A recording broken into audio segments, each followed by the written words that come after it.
Is there a housing bubble? Why do houses get so expensive? Stick with us and we're going to find out.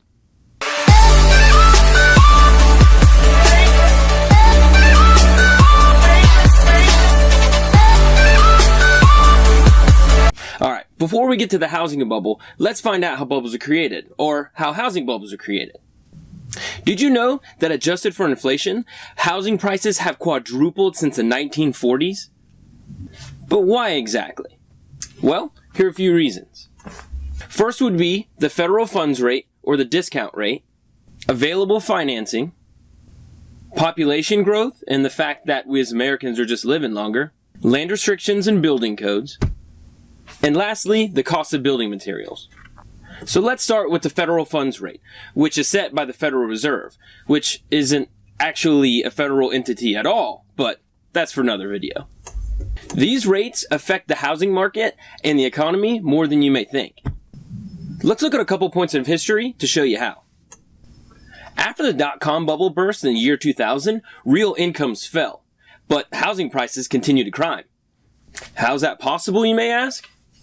Well, during that time, the federal funds rate was lowered from 6.51% to 1.75% and then to a low of 1%. This chart is from the Federal Reserve Bank of St. Louis. Take a look around the 2000 mark, where people actually lost incomes, but due to the falling rates, housing prices continued to climb. The next point in history will be the housing bubble of 2008, where interest rates were steadily increasing, while housing prices were skyrocketing. Eventually, those rates made it impossible for people to make payments on adjustable rate mortgages. And there were plenty of them out there. This brings us to 2018, where in the last 4 years, the federal funds rate has gone from 0.07% to 2%. That's a 2,700% increase. Does that really matter? Well, let's put it in some perspective. If you bought a stock for 7 cents a share, and only spent $100, and then that very same stock went to $2 a share, you would have just turned that $100 into over $2,800. Let's make it a little bit more clear to show you how this would affect a mortgage. As of June 2018, the average new home cost $363,000, and that's from census.gov. So for every 0.5%, the interest rate is increased on a mortgage, that increases $38,000 to the final amortized payoff. It's also a 6% increase in payment per month. That is substantial if your end goal is to eventually pay that thing off. Alright, this brings us to available financing. If you were looking for a mortgage in October of 1981, you'd be looking at paying a 17% interest rate. Just so you know, right about now, the interest rates are around 4%. No one wants to pay that. So as you would imagine, lending decreased. Now compare that to today, where federal housing programs are trying to make homes more affordable. And then add low interest rates to that. Lending will significantly increase. Now remember this.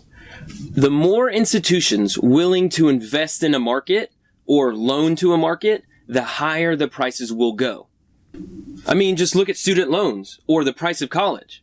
But that's for another video. One of the next factors will be population growth and the fact that we as Americans are just living longer. This chart from Freddie Mac and the U.S. Census Bureau shows that longer life expectancies and housing prices are actually correlated. Take a look. According to the National Association of Realtors, the average family is staying in their home for about 9 years. That's way more than in the past.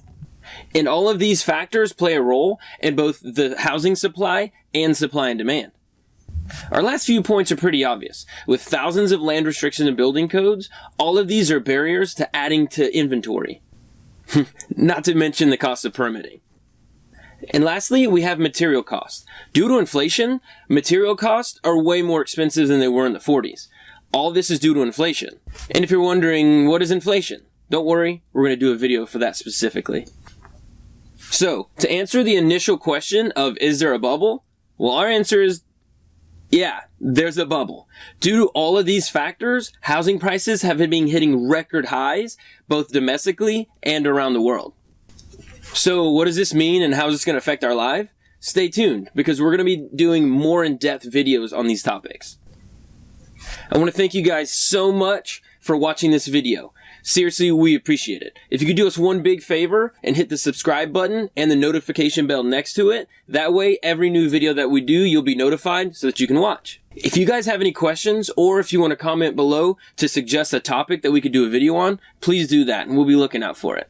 Once again, thank you so much and we'll see you soon.